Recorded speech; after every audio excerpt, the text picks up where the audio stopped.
Footage of Beyonce and JayZ from one of Diddy's parties has surfaced. And what makes this moment so seismic is not just the existence of the footage itself, it is everything that the footage now sits on top of. Because the video of JayZ's wife at a Diddy party is not dropping into a quiet news cycle. It is not dropping during a time when Sean Combs is untouchable and above scrutiny. It is dropping right now, at the exact moment that Diddy sits in federal custody facing sex trafficking and racketeering charges, at the exact moment that his trial is actively unfolding, at the exact moment that a man named Joseph Manzaro put something in a legal filing that the entire internet read and could not stop talking about. And here is what that filing said. Manzaro claimed that in April of 2015, he was drugged, transported against his will, and brought through a secret underground tunnel connecting the Estefan family's Star Island mansion to Sean Combs' adjacent property. Manzaro alleges that he regained partial consciousness and found himself in a room with JayZ and Beyonce, the latter of whom expressed confusion and asked why a half-naked man with a sex toy strapped to his face was standing in front of her.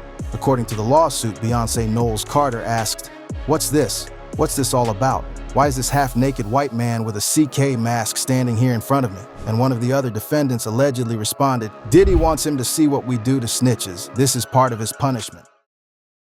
That is a federal court document. That is not a gossip blog. That is not an anonymous source whispering to a tabloid. That is an accuser in a filed lawsuit placing Beyonce Knowles Carter, the most decorated, most celebrated, most powerful woman in the history of the American music industry, in a room where a man was allegedly being degraded as punishment at a Sean Combs event.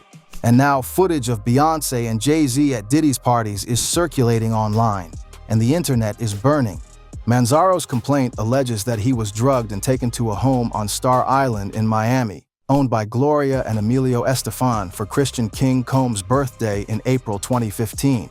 He claims Gloria saw him in a deteriorating state and told someone to call an ambulance before Emilio allegedly ushered her away. And then, through that underground tunnel, he says he ended up at the party, in the same room as Beyonce, in the same room as JayZ, at a Diddy event, on a night the Carter legal team now insists neither of them was even in the state of Florida.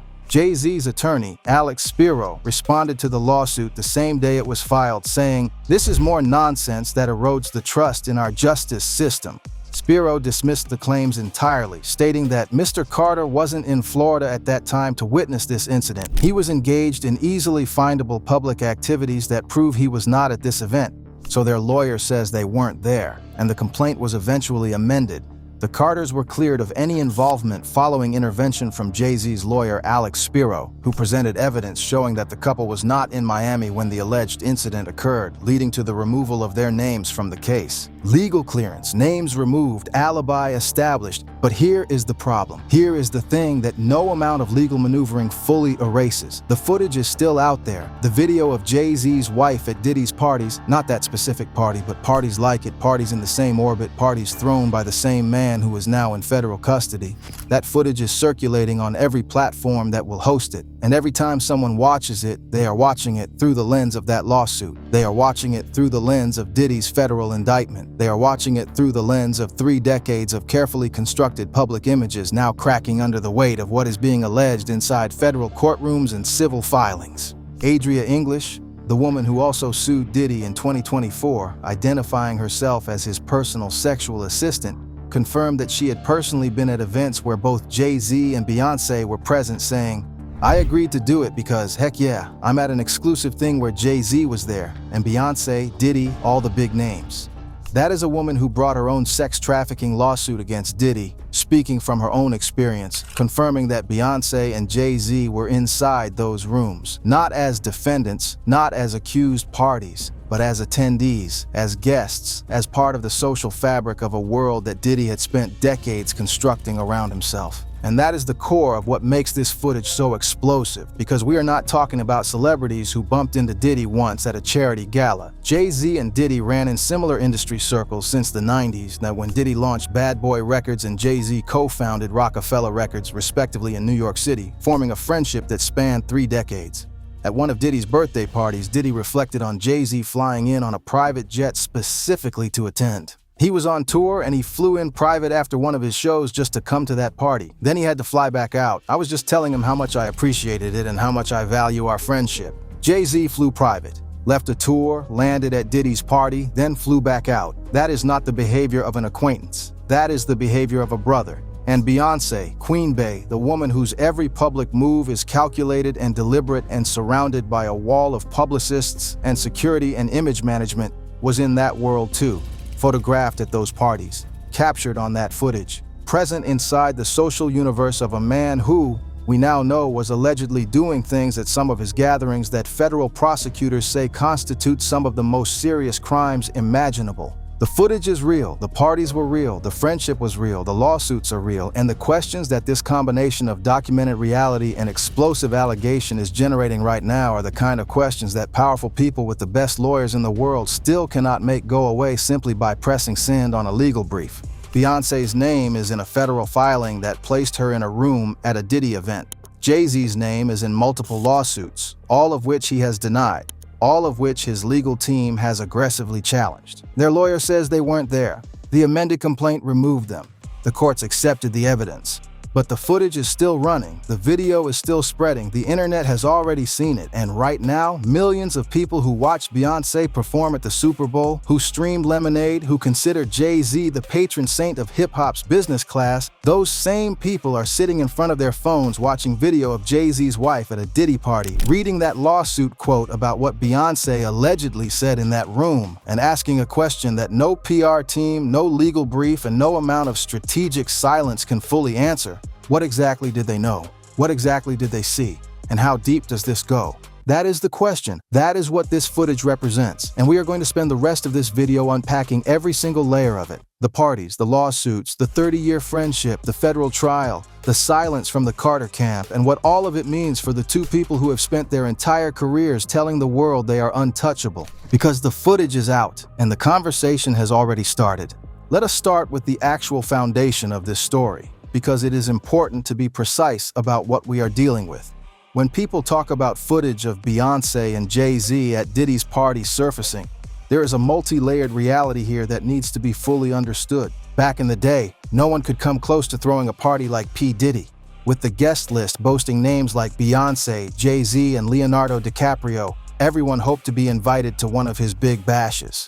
These were not underground events. These were not hidden gatherings. Diddy's parties, specifically his legendary white parties held from 1998 through 2009, were some of the most publicized, most photographed, most attended celebrity events in the entire era of early 2000s entertainment culture. Diddy's white parties, which were held from 1998 to 2009, attracted countless A-listers.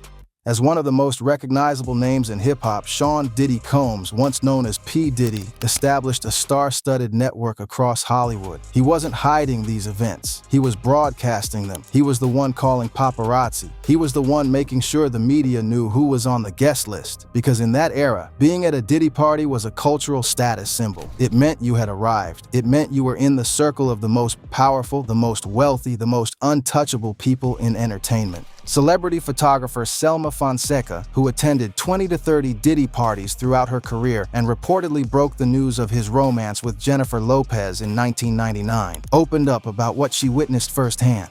Parties that were often attended by celebrities such as Ashton Kutcher, Lopez, Paris Hilton, Mariah Carey, Usher, Jay-Z, and more. So the footage that is circulating now, the footage that is sending shockwaves across social media, includes visual documentation of Jay-Z and Beyonce at these events. Footage that, in the current climate, with everything that has emerged about what Diddy was actually doing at some of these gatherings, looks completely different to a public eye that now has full context. The internet does not have amnesia. The internet remembers. And when people look at this footage today, they are not watching it through the innocent lens of two celebrities attending a friend's birthday party. They are watching it with the knowledge that the man throwing that party is currently facing federal charges, accused of coercing victims into drug-fueled sex parties using threats and violence. That context changes everything. Now let's talk about something that many people heard about and then watched get quietly buried. The lawsuit that placed Beyonce and Jay-Z in the middle of Diddy's legal nightmare in the most direct way possible. Sean Diddy Combs was accused of human trafficking in a lawsuit filed in Florida courts. JayZ and wife Beyonce were mentioned within the lawsuit but not named as defendants in the filing.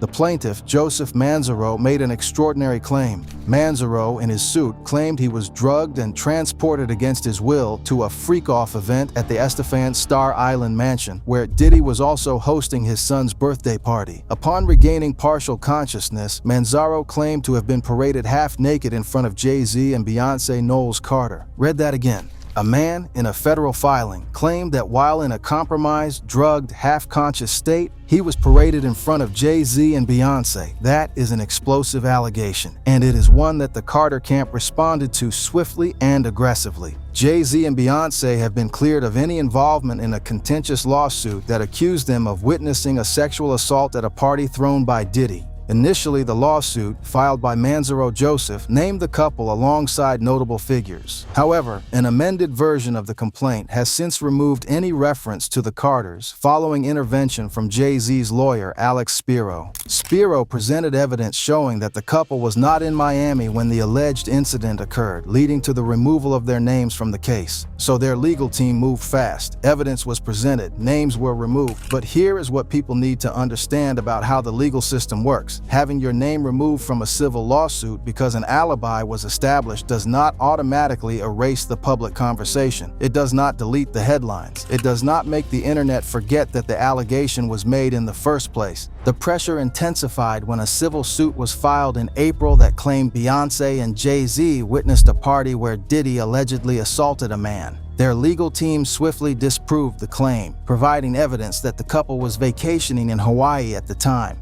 They were really upset about that, a source close to the couple said. It was an obvious lie, and it got all sorts of press when it happened, but hardly any coverage when it was proven to be a lie. And there is the problem laid out in perfectly honest terms by someone from their own inner circle. The accusation traveled at the speed of the internet. The correction, the proof that they weren't even in the country, traveled at the speed of a legal brief. Most of the people who saw the original headlines never saw the retraction, and in the court of public opinion, that kind of imbalance is devastating. The Manzaro lawsuit was one layer, but the story of JayZ's legal connection to Diddy goes far deeper and far darker than a single civil filing that was eventually amended. American rapper and music producer JayZ has been accused in a civil lawsuit of raping a 13-year-old with hip-hop star Sean Diddy Combs in the year 2000, court documents show, a claim the artist strongly denied. The Alabama woman who said she was raped by rappers JayZ and Sean Diddy Combs when she was 13 has actually withdrawn her lawsuit against both men. Both men have denied these claims. Let us be extraordinarily clear here. JayZ denied these accusations. He denied them loudly, publicly, and with the full force of his legal resources. He did not go quietly into that storm. He came out swinging. An updated civil complaint alleged that JayZ, whose real name is Sean Carter as well as Combs, raped the girl at an after-party following the MTV Video Music Awards in September 2000. JayZ portrays attorneys Tony Busby and David Fortney and their Jane Doe client as co-conspirators whose allegations that he and Diddy drugged and raped Doe when she was 13 years old in 2000 were knowingly false, malicious, and designed to inflict maximum pain and suffering as a means to extort him. JayZ went on offense. He sued the attorneys, he called it blackmail, he called it extortion. And notably, the Jane Doe accuser filed her original sexual assault complaint against Diddy, alluding to another male celebrity who she said had also assaulted her at an MTV Video Music Awards after-party. She later refiled the case with JayZ, named as the alleged co-assailant. This is important context. Before JayZ was named, there was already a targeting process underway. The complaint existed, the unnamed male celebrity reference existed, and then JayZ's name was dropped in. JayZ's legal team came out with a fury that suggested they were not simply performing outrage, they genuinely believed they were being targeted in a coordinated campaign. But here is what this entire chapter reveals. Regardless of how it ultimately resolves legally, JayZ has been pulled into the gravitational field of Diddy's legal catastrophe in ways that go well beyond just having attended parties. His name is now permanently attached to some of the most serious allegations in the history of the music industry. And his wife, Beyonce, a woman who has spent decades carefully curating a reputation as an artist and human being above reproach, is now collateral in a scandal she may have had nothing to do with. simply by virtue of being Jay-Z's wife and being present at Diddy's events. To understand why this footage carries so much weight, you have to understand how deep the Jay-Z and Diddy relationship actually runs. Because when casual observers look at this story, they sometimes underestimate what the word friend means between these two men. The friendship between Sean Diddy Combs and Sean Jay-Z Carter is one of the most scrutinized relationships in hip-hop history. Emerging from the 1990s rap scene, Diddy as a flashy entrepreneurial mogul under Bad Boy Records and Jay-Z as a street-savvy lyricist turned Rockefeller co-founder, their bond has been framed as both a brotherhood and a rivalry. Both men grew up in New York City, Jay-Z in Brooklyn and Diddy in Harlem, and the paths they forged would lead to legendary music careers, complex partnerships, and ultimately uneasy intersections of friendship and rivalry. They were competitors who became collaborators. They were rivals who became allies. They were two of the wealthiest, most powerful men in the entire music industry, and they chose to orbit each other closely for 3 decades. Diddy was already making waves after founding Bad Boy Records in 1993, while Jay-Z co-founded Rockefeller Records a year later. And from those parallel beginnings, they built parallel empires. Their public interactions, the hugs, the toasts, the photos, the party appearances together, were not performative gestures between distant acquaintances. They were expressions of a genuine bond built over decades of shared experience in the trenches of the music business. At one of Diddy's birthday parties, Diddy reflected on Jay-Z flying in specifically to attend. He was on tour and he flew in private after one of his shows just to come to that party. Then he had to fly back out.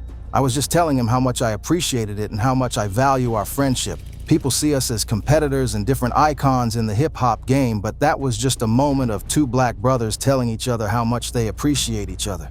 By the 2000s, both moguls had transcended rap, venturing into liquor, Ciroc for Diddy, Armand de Brignac for Jay-Z, fashion, Sean John versus Rockaware, and streaming, Tidal. They mirrored each other.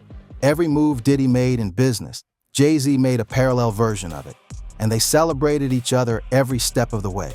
Diddy and Jay-Z both topped Forbes' list of wealthiest hip-hop artists, asserting their dominance in music and business. They were the 2 undisputed kings of hip-hop's business class, and they made sure the world knew they were aligned. This is the context that makes the footage so important. When people see Jay-Z and Beyonce at a Diddy party, they are not seeing celebrities who happen to end up at the same venue. They are seeing Jay-Z at his close friend's party, his collaborator, his fellow mogul, the man he flew private to see on a tour night, and Beyonce was there with him. This is where the conversation needs to be carefully navigated because public opinion has a tendency to collapse nuance when emotions are running high. So let's be precise. Being at a party is not a crime. His other parties over the years welcomed guests like Paris Hilton, the Kardashians, Mariah Carey, Pamela Anderson, Ashton Kutcher, and Kelly Osbourne. However, there is no evidence pointing to the above celebrities being involved in the freak-offs.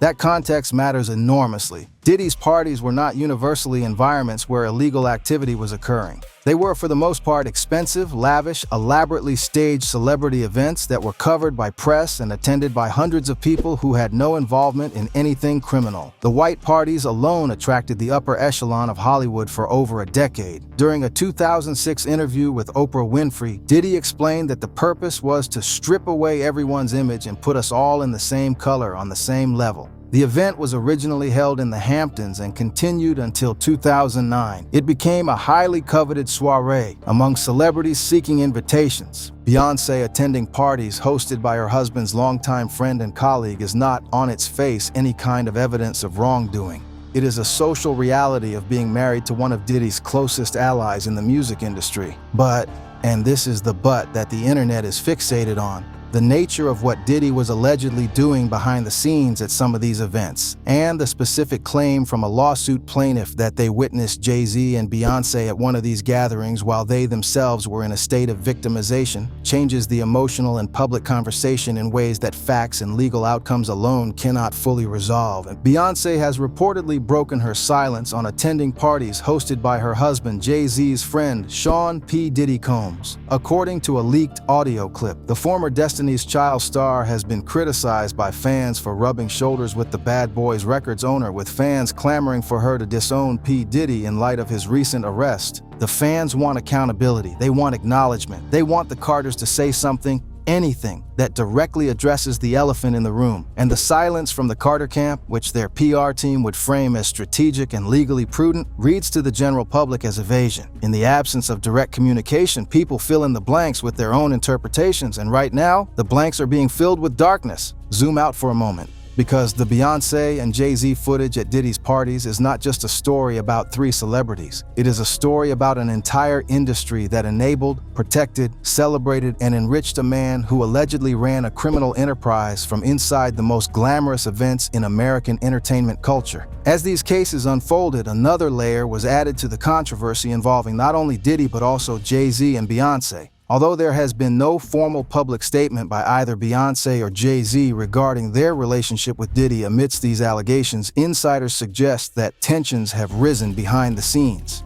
Think about what it means that for over 2 decades, Diddy was able to host elaborate parties, build relationships with the industry's most powerful figures, accumulate enormous wealth and influence, and allegedly simultaneously operate the criminal enterprise now described in federal indictments. All while the people around him either did not know, did not ask, or chose not to see.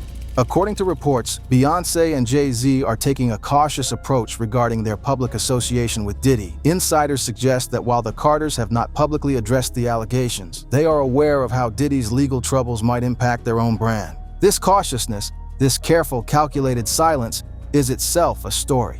The Carters have built a career on speaking to power, on using their art to address injustice, on being the cultural arbiters of what matters and what doesn't. JayZ has rapped about systemic racism, mass incarceration, the corruption of institutions. Beyonce has built an artistic legacy around the empowerment of Black women, the celebration of survival, the importance of truth-telling. And yet on the most explosive celebrity scandal of a generation directly involving their longtime close friend, they have said nothing of substance. That silence is noticed. It is amplified by the footage. Every second of video showing them at Diddy's events is a second that the public measures against the silence they've chosen to maintain. Their public interactions, such as JayZ's 2005 I Declare War party where Diddy made a surprise appearance, signaled a business-first approach. Business first, always. And critics are now asking, was that same business-first approach applied to every awkward truth that might have crossed their path during 3 decades of proximity to Diddy?